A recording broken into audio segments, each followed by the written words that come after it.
7 তারিখ থেকে সম্ভবত শুরু হয়ে যায় rose day, chocolate day, proposal day, অনেক কিছুই।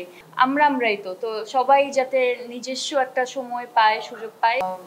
একটা জিনিস শেয়ার করি যেটা আমার মাথায় এই যে কিছুক্ষণ আগে স্ট্রাইক করলো, সেটা হচ্ছে 2022-এর ভ্যালেন্টাইন্সেও 23-এর ভ্যালেন্টাইন্সেও আসলে একটা কন্টেন্ট করেছিলাম যেটা বিঞ্জে গিয়েছিল, দ্য সাইলেন্স। গত বছর করলাম আরারাত, আর এবছর নীল সুখ নিয়ে আবারও ভ্যালেন্টাইন্সের মৌসুমে আসছি বিঞ্জের সাথে। সো এটাকে এক ধরনের একটা হ্যাট্রিক বলা যায় নাকি?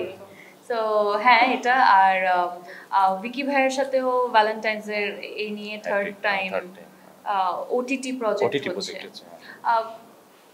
তো আমরা তো ভ্যালেন্টাইন্স ডেটাকে মাথায় রাখি একটা রোমান্টিক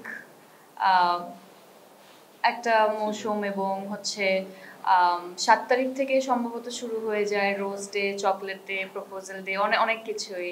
তো মাথায় আমাদের থাকে যে রোমান্টিক কিছু যদি আসলে পাওয়া যায় তাহলে ওই দিনটাকে ভালো কিছু দেখে হয়তো আমরা সেলিব্রেট করতে পারি আমাদের ভালো লাগা বা ভালোবাসার মানুষ সহ।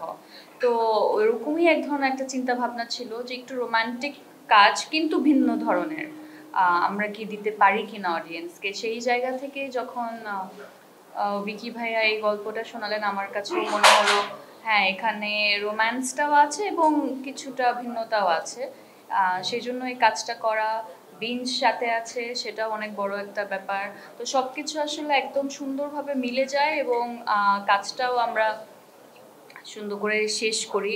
যতটুকু আমাদের ক্যাপাবিলিটি আছে সেটা আমরা ইউটিলাইজ করার চেষ্টা করেছি।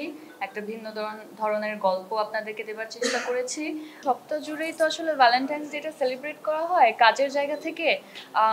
এটা আমি মনে করি হচ্ছে গিয়ে সবাইকে যদি একটু জায়গা করে দেয়, 14 তারিখে কিছু কাজ আসুক, 15তে আসুক, 16তে আসুক, 17তে আসুক, 18তে আসুক, তাহলে ইন্ডাস্ট্রিতে যারাই আছে, আমাদের ইন্ডাস্ট্রি তো খুবই ছোট, তো সবাই আসলে নিজের কাজটাকে সামনে নিয়ে আসার জন্য কিংবা বড় একটা দর্শকের কাছে যাতে নিয়ে আসতে পারে এবং ওই একটু সময় এবং সুযোগটাও যাতে পায়, সেটাও একটা বড় ব্যাপার। তো একদিনে যখন অনেকগুলো কাজ চলে আসবে তখন কি হয়, মানে কোনটা রেখে কোনটা দর্শক দেখবে। তো সেই জায়গা থেকে আমার মনে হয় আমরাই তো সবাই যাতে নিজস্ব একটা সময় পায়, সুযোগ পায়, সেই জন্যও আসলে আমরা মনে করেছি হ্যাঁ, অনেকগুলো কাজ চলে যাক, ওই কাজগুলো আমরা দেখবো, এনজয় করব, এবং পাশাপাশি ওই কাজগুলো শেষ হয়ে যখন যাবে দেখা, তখন আমাদের আরেকটা অন্য ধরনের একটা কাজ আসবে।